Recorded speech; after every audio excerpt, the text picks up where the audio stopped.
naglalagay. Lapad na ng tinatawag tong inlet. Tanggal na yung mga bakod. Yan, ganun lang kaliit. Bangketa. Ito mga bagong gawa na. Natapos na lahat ng mga utilities yung gagawin dito sa EDSA para hindi masira. Ganda na. Ito pwede masira ito pag nag-declogging. Dito tayo mag-umpisa sa may Estrella Street. Nag-update ng EDSA Rehab southbound natin. Ganito pa rin.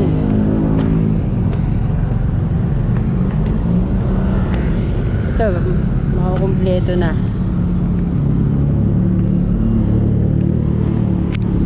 Sa kanan ang hindi pa tapos.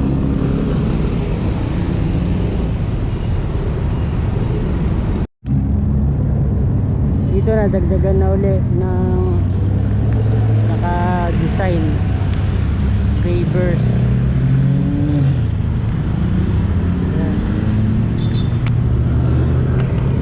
Dito na ako dumaan. Grabe, sobrang traffic.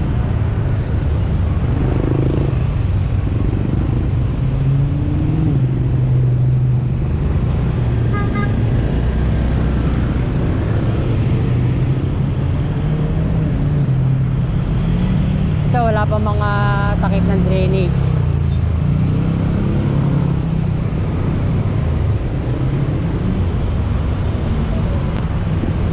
Medyo nabubuo na dito papuntang Buendia.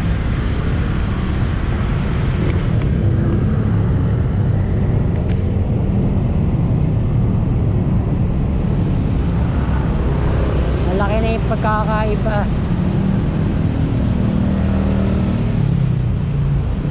Ito mga bagong dagdag na to.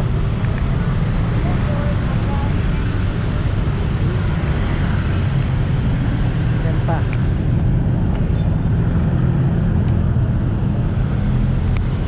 Ito tubig. Ito mga bago na to. Nagdadagdagan na.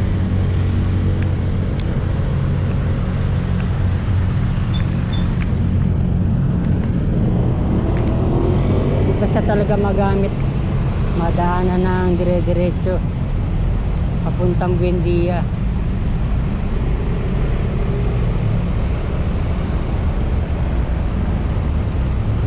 Ito yung pinakamaliit na bangketa sa sa EDSA. Ang mga ano lang, kalahating metro lang dati. Talagang sidewalk. Patagilid ka maglalakad.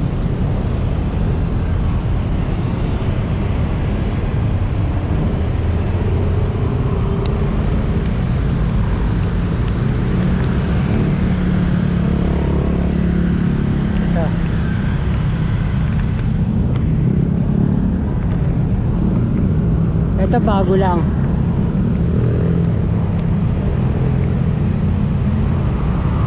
Bawasan na yung mga rough finish. Ito mga bagong gawa na.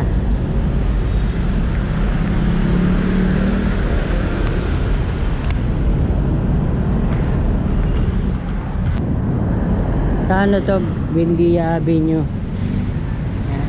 Merong ano dito, modern na jeep. Ano to? Electric. Para mabawasan naman yung pollution. Daming galing ng ano, ng Buendia Station. Kahit pumapasok sa ano, sa may Buendia.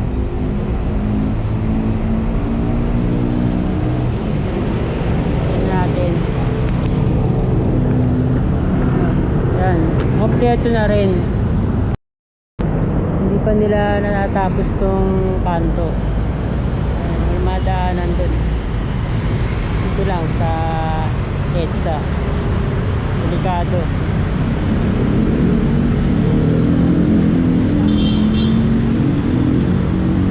Yung mga metal strip pa sa ano, sa mga gilid.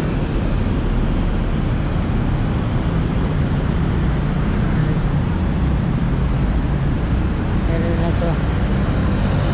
Nailagay na yung mga takip ng drainage.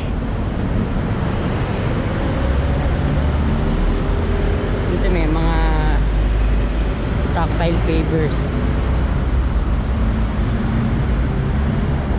Yun hanggang sa tapat ng hagdan ng Buendia Station. Isa na pipinturahan.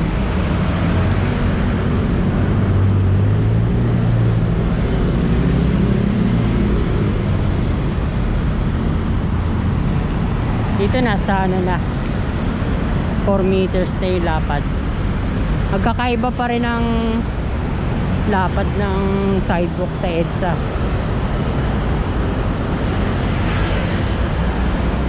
Yun, kompleto na. Wala nang gagawin dito.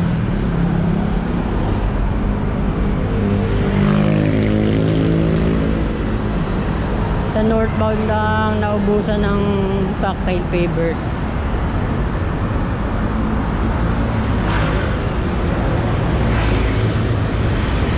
Naging bagong EDSA na talaga to.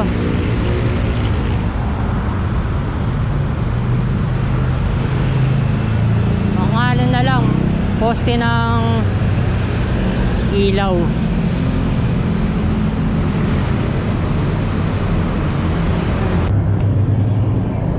Natapos na lahat ng mga utilities yung gagawin dito sa EDSA para hindi masira.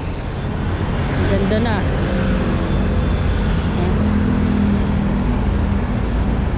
Isang lapad na ng daanan.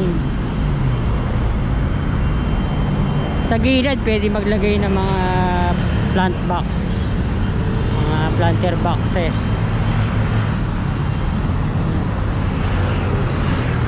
May mga takip na drainage. Pinakamaganda talaga nakita kong drainage covers nandun sa may Shaw Boulevard, sa may Shangri-La Plaza. Nasa gilid yung ano niya, yung mga handle. Sinusungkit lang yung mga nasa gilid para maangat yung takip. Yun, mas matitibay yung mga ganon, mga prefab. Ito pwede masira ito pag nag-declogging.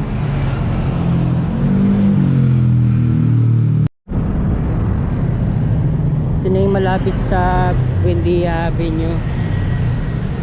Ang laki ng pagbabago dito.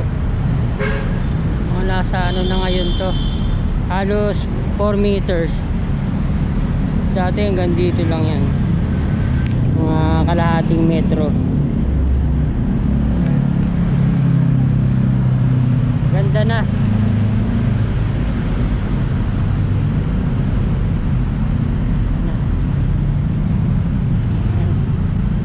Buendia flyover,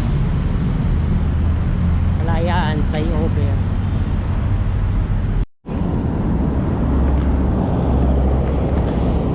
Ingay dito sa EDSA.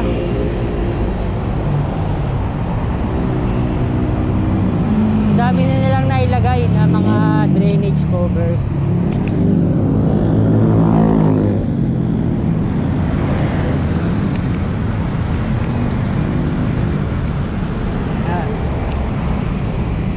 Tapat ng Urdaneta Village.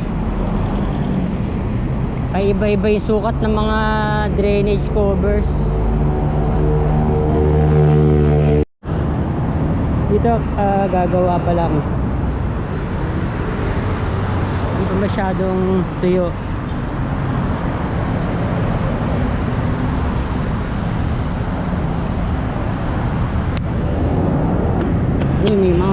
gumagawa. Natapos na nila yung gilid.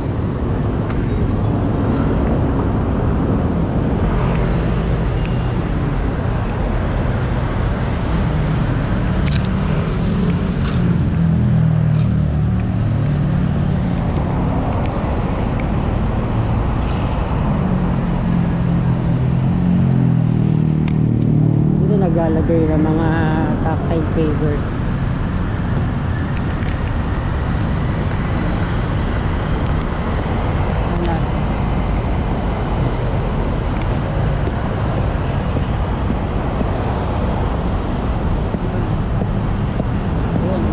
Lalagay.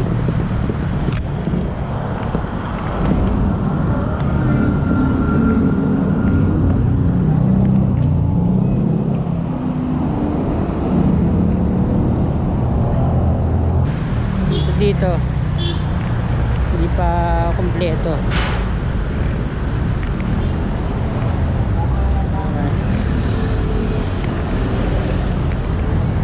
Mga ano pa to, nagpas pa ng 100 meters bago makumpleto, parating ng Ayala Avenue.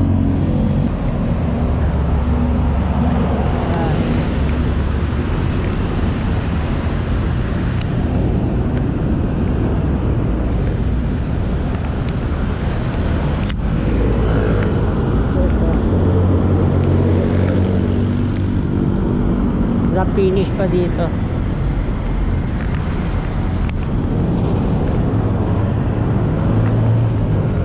Dito rin halos kalahating metro lang yung bangketa dati, mga 1 metro. Ang laki ng nadagdag dito.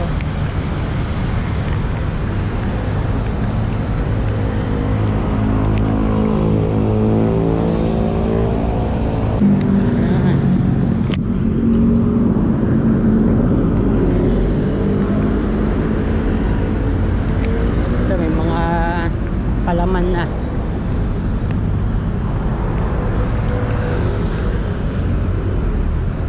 Nakarating din talaga ng Ayala Avenue.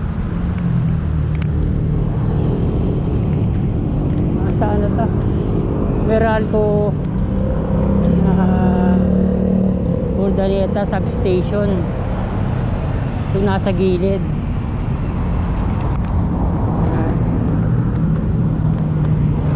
Na lapad na ng tinatawag tong inlet, daluyan ng tubig, nilaparan din.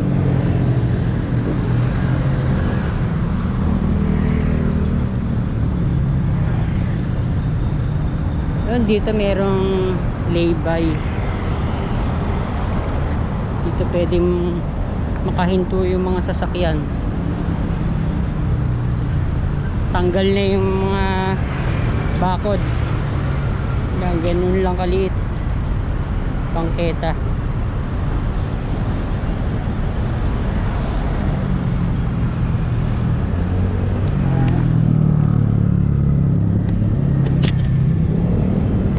Ito mga curbside pa lang, gutter. Yan na ang Ayala Avenue. Thank you for watching po ulit mga kabayan. Na-update natin sa EDSA rehab, sidewalk rehab. Tanggal ang mga bakod. Yun pa yung mga tinanggal.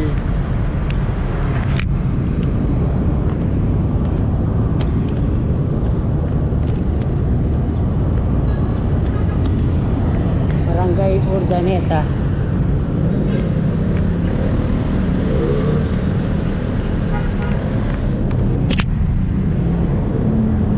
Dito hindi naman limitaw yung mga malalaking ugat, hindi naman siya nakaharang.